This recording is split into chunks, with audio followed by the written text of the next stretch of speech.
Bonjour à tous, bienvenue chez Corban dans notre émission habituelle de conseils et astuces. Je suis Ratibsa Tahiri. Voici tout de suite notre nouvelle thématique. Le leadership et l'humilité forment un cocktail parfait ou en d'autres termes, leadership par humilité. Restez jusqu'à la fin.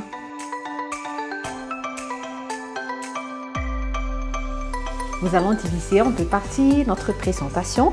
Dans la première partie, nous allons vous parler de l'importance de l'humilité par rapport à notre fonction de manager ou chef d'équipe, voire chef d'entreprise.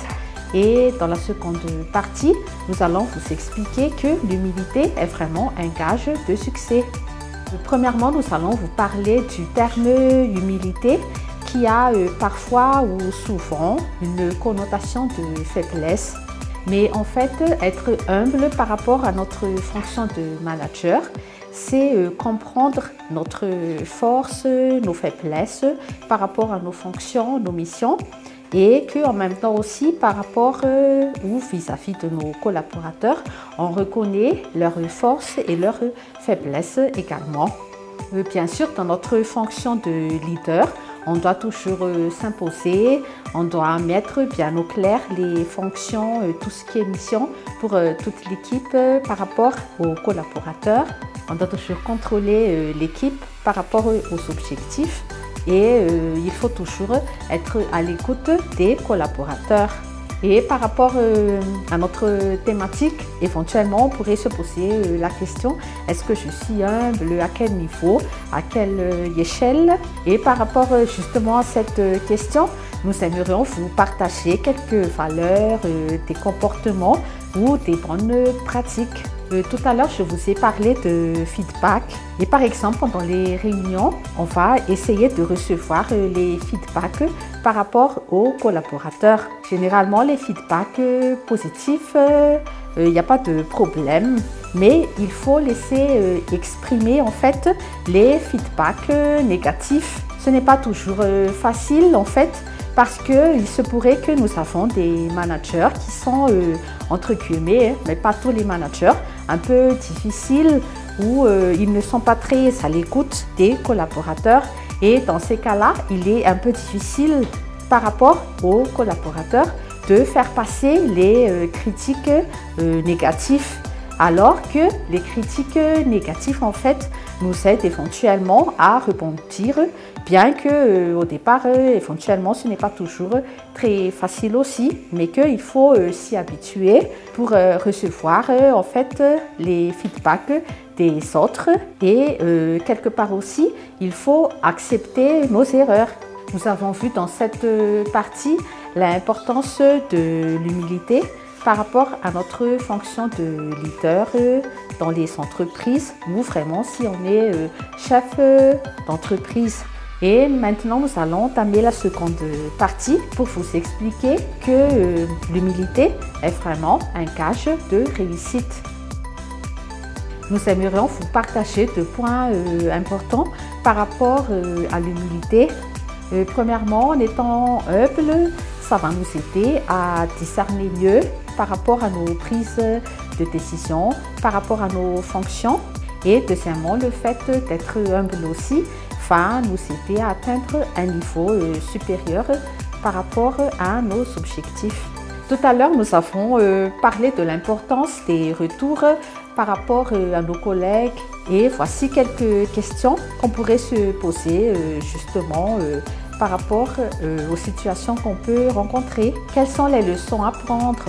Il est aussi important de prendre un peu de recul afin d'analyser nos réactions ou éventuellement nos décisions par rapport à tel ou tel point de vue de nos collègues. Et bien sûr, par rapport à tous ces feedbacks, toutes ces remarques, comment est-ce qu'on peut apporter des suggestions ou des améliorations et afin d'atteindre un niveau supérieur dans nos fonctions par rapport à notre carrière ou nos objectifs, étant donné qu'on est chef d'entreprise, il faut toujours persévérer et il faut toujours reconnaître nos erreurs ou nos échecs. Et maintenant, nous allons vous donner des exemples de personnes entrepreneurs très célèbres. Nous n'allons pas détailler les biographies avec toutes les dates, mais nous allons vous donner quelques grandes lignes par rapport à leurs facteurs de succès qui ont vraiment un lien étroit avec l'humilité. Premièrement, nous allons vous parler de Bill Gates, le fondateur de Microsoft, un homme très riche et très célèbre au monde. Et nous allons vous parler un peu de l'association qu'il a fondée avec sa femme Melinda Gates. C'est une association caritative qui œuvre dans le domaine de l'éducation. Il travaille avec des écoles en fournissant des ordinateurs et l'association aussi aide des familles qui sont vraiment très défavorisées. Et au travers de cette association, ils ont vraiment une politique d'influence et imaginez-vous que leur budget annuel dépasse le budget de l'OMS. Et voici les principaux clés de succès de Bill Gates. Il a connu des échecs et il a su rebondir, il apprend de ses échecs. Il a beaucoup de réseaux, mais on peut dire que parmi les premiers réseaux, il a la famille et puis ses proches également. Et généralement, c'est un homme très généreux. Et maintenant, nous allons vous parler de Henry Ford. Henry Ford a débuté avec ce qu'il avait et on peut dire qu'il a vraiment débuté avec ses talents de bricoleur.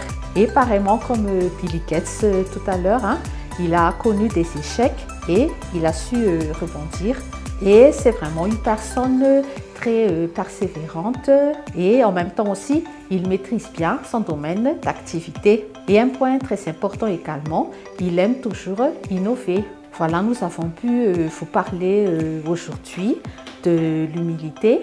Nous avons pu vous donner quelques exemples de personnes très célèbres avec des bonnes pratiques, des valeurs, des comportements qui sont très importants. Merci de votre attention et toujours à titre de rappel, chez Corpan, nous faisons des recrutements, des formations. Si vous avez des besoins, n'hésitez pas de nous contacter. Nous vous souhaitons une bonne suite de programme et on se revoit sur une prochaine vidéo. À bientôt.